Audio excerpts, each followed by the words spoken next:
Salut à tous, aujourd'hui on va parler de hacking de compte Instagram.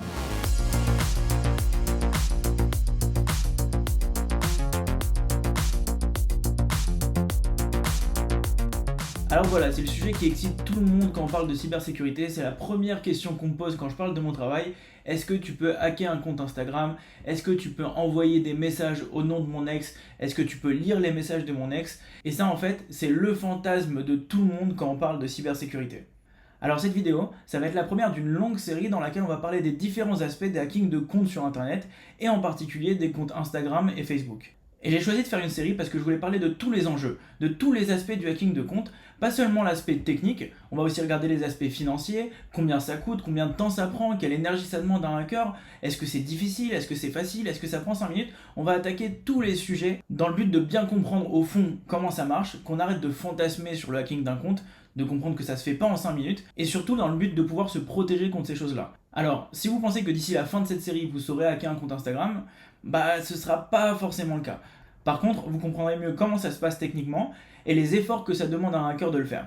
Parce qu'en fait, cette série, elle a plein d'objectifs, mais l'objectif principal, c'est le même pour toutes mes vidéos YouTube. L'objectif principal, c'est d'utiliser le hacking pour monter en compétences techniques sur un sujet. En l'occurrence, ça va être de comprendre les différentes techniques qu'on peut utiliser pour mettre en place un système d'authentification. Et à travers ces techniques-là, on va pouvoir comprendre comment on peut bypasser un système d'authentification, comment on peut hacker le compte de quelqu'un sans qu'il le sache. L'autre objectif de cette série, ça va être de démystifier le hacking d'un compte. C'est pas quelque chose qui se fait en 5 minutes, c'est quelque chose qui prend du temps, qui demande de l'énergie et qui très souvent va pas valoir le coup. Et donc ça, on va en discuter aujourd'hui dans cette vidéo.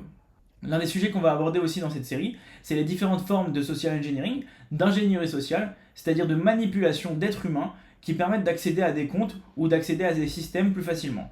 En fait, la logique qu'il y a derrière le social engineering, c'est que les gens sont plus faciles à hacker que les systèmes. Les systèmes, on essaie de les corriger tout le temps et ils fonctionnent de façon automatique, alors que les hommes, les êtres humains en général, auront plus tendance à être un peu crédules et c'est ça qui va faire qu'ils vont se faire hacker plus facilement.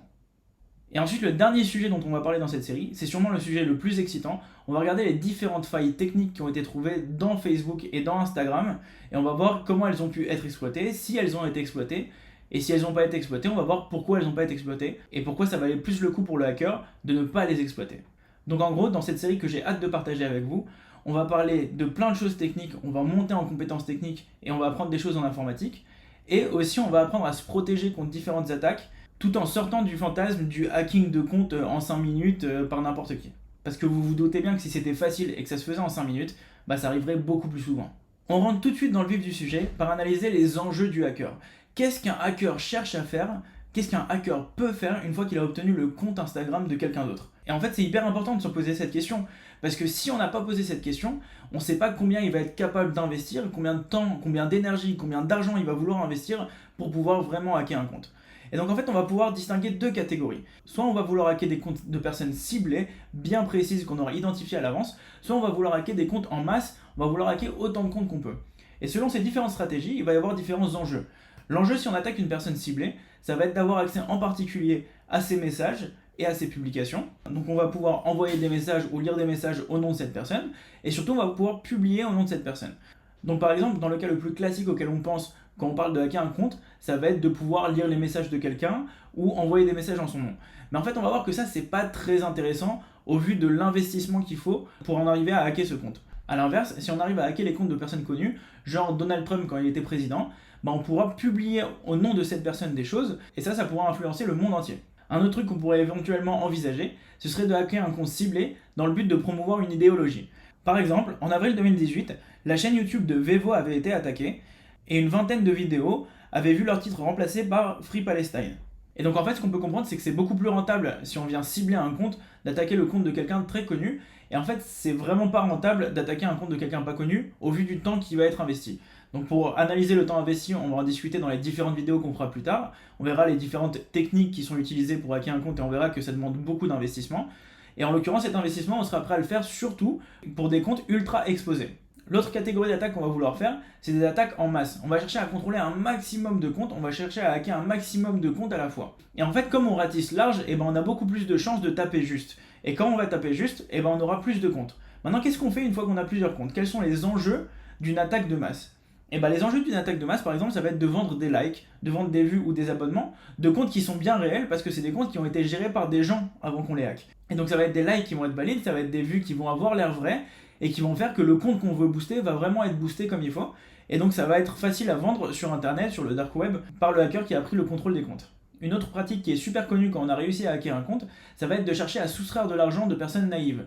Et pour ça, je vous invite à suivre la chaîne de Sandoz. Donc Sandoz, c'est quelqu'un qui fait plein de vidéos sur des arnaques sur internet, en particulier des arnaques sur Facebook et sur Instagram, et qui essaye de faire que les gens soient de plus en plus au courant de ce genre d'attaque pour ne pas se faire arnaquer. Donc je vous invite à regarder ces vidéos, elles sont hyper intéressantes. Et vous allez voir donc que quelqu'un qui a volé le compte de quelqu'un d'autre, il va pouvoir utiliser ce compte pour arnaquer les amis de cette personne. Et ce lien d'amitié, il va créer une sorte de confiance qui va faire que les gens seront plus naïfs, ils seront plus crédules, ils ont plus de chances de se faire arnaquer et de donner de l'argent aux hackers. D'ailleurs à ce sujet, essayez de ne pas trop accepter en ami des gens que vous connaissez pas, parce que ça peut être des hackers qui de proche en proche cherchent à accéder à vos amis. Et le fait d'avoir des amis en commun, ça crée des liens de confiance qui font que les gens sont plus crédules et se font plus avoir par des arnaques de ce genre. Donc voilà, les deux différents enjeux qu'on a pu analyser, c'est des enjeux ciblés, donc principalement sur des gens très connus, et d'un autre côté, on va avoir des attaques de masse dont le but ça va être de générer de l'argent facilement. Et maintenant qu'on connaît les enjeux, on va pouvoir se poser la question des stratégies qui peuvent être utilisées par le hacker. Comment on fait pour atteindre les objectifs de contrôle soit d'un compte ciblé, soit d'un grand nombre de comptes? Et bien encore une fois, selon les objectifs, on va avoir différentes stratégies.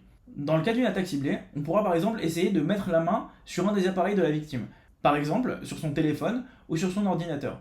Une fois qu'on a accès à son ordinateur ou son téléphone, un accès physique, on va voir dans les prochaines vidéos qu'il y a des moyens de voler sa session, de voler sa connexion à Facebook ou Instagram. Et une fois qu'elle est volée, on pourra analyser les différentes techniques pour garder le contrôle du compte. Une autre méthode, ça va être de trouver des failles dans les appareils de l'utilisateur. Donc ça, c'est une méthode qui est très compliquée et assez rare, on la voit assez rarement dans la nature, parce que ça demande de hacker un appareil lui-même, et c'est pas quelque chose de facile, et c'est certainement pas quelque chose qu'on va apprendre pendant cette série. Et la dernière méthode qu'on va utiliser, ça va être le social engineering. On va lui faire installer un virus, par exemple, en pièce jointe d'un mail, ou alors on va lui faire visiter un site malveillant, ou faire entrer son mot de passe quelque part. Toutes ces méthodes dont vous avez certainement déjà entendu parler, on va analyser comment elles fonctionnent, et on va voir qu'elles sont beaucoup plus faciles à réaliser que de mettre la main sur l'appareil de la victime, ou même de hacker ses appareils. De l'autre côté, pour les attaques de masse, le social engineering c'est aussi la méthode la plus utilisée, en particulier des campagnes de phishing sont faites, ou alors des ajouts d'amis de proche en proche comme je vous en ai parlé tout à l'heure, le fait d'ajouter les amis d'amis, etc., de sorte à augmenter son cercle de confiance et pouvoir hacker de plus en plus de personnes pour pouvoir arnaquer des gens de par leur confiance. Une autre méthode qui va être utilisée pour les hackings en masse, ça va être de trouver une faille dans les sites de Facebook ou d'Instagram, voire dans leurs serveurs, voire même, on verra que ça a déjà existé, il y a eu une faille qui a été trouvée dans le réseau interne de Facebook, et à ce moment-là, le hacker avait accès carrément à tout Facebook, le code, la base de données, etc. Et il pouvait vraiment décider de tout ce qu'il faisait sur tous les comptes. Et donc tous ces points techniques, on va les analyser dans cette série, à partir de la prochaine vidéo dans laquelle on parlera surtout de l'accès physique. Ça nous permettra de comprendre comment la connexion se fait à l'intérieur de votre navigateur et à l'intérieur des serveurs de Facebook et d'Instagram. Et à partir de cette analyse du fonctionnement interne du système de connexion, on va pouvoir réfléchir aux différents vecteurs d'attaque, aux différentes méthodes qui peuvent être utilisées par les hackers pour prendre le contrôle des comptes et le garder. Et enfin, l'objectif principal évident de cette série vidéo, ça va être d'apprendre à se protéger contre ces méthodes, parce que le but c'est certainement pas que vous utilisiez mes vidéos pour faire des choses illégales. Donc voilà, c'est tout pour aujourd'hui. N'hésitez pas à vous abonner et à mettre la cloche pour suivre la sortie des différentes vidéos de cette série. Likez, partagez, c'était Manu Tech Dive, à la prochaine.